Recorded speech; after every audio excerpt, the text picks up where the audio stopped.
udah mau P21,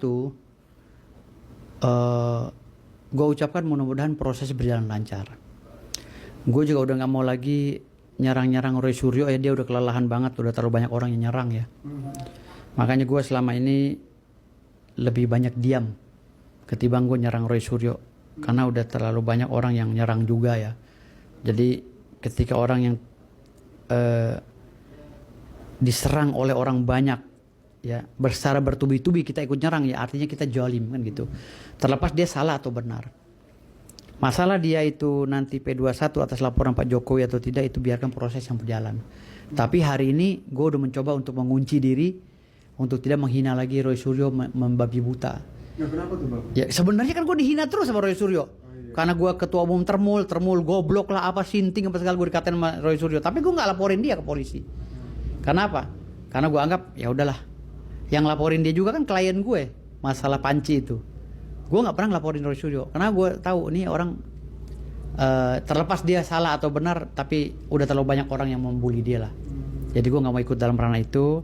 Gue sadar diri dengan mencoba mendewasakan diri gue. Jadi biarkan aja nih proses berjalan tanpa harus statement apapun. Gue ditanya beberapa orang juga, gimana Roy Suryo, statementnya gimana? Gue udah nggak mau lagi bicara itu. Karena udah terlalu banyak orang yang menghujat Roy Suryo. Jadi ya biarkan aja. Gue serahkan ini ke tangan Tuhan ya. Kalau memang Roy Suryo ini bersalah, pasti akan dihukum oleh Allah Subhanahu Wa Taala. Gitu. Biarkanlah hukum ini mencari jalannya sendiri. Tapi Abang sebagai praktisi hukum menilai seperti apa, akan dilakukan penahanan atau enggak?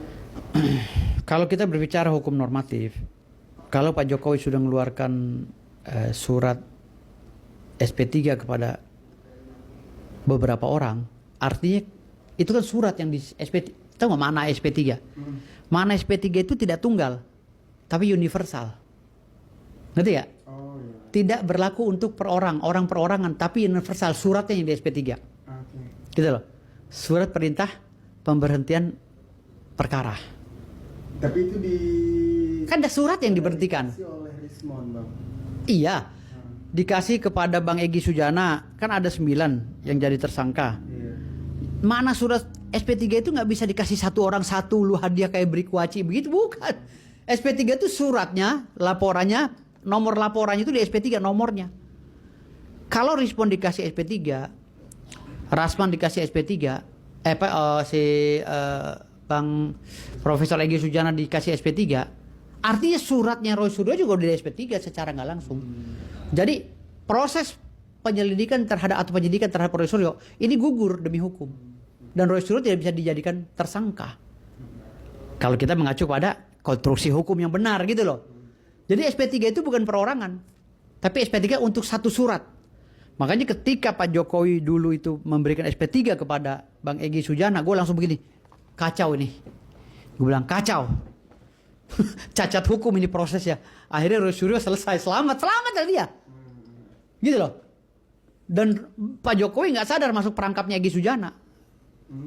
Bisa jadi ini kong kali kongnya timnya Roy Suryo pura-pura ribut ya kan, masuk ke Jokowi agar dapat SP3.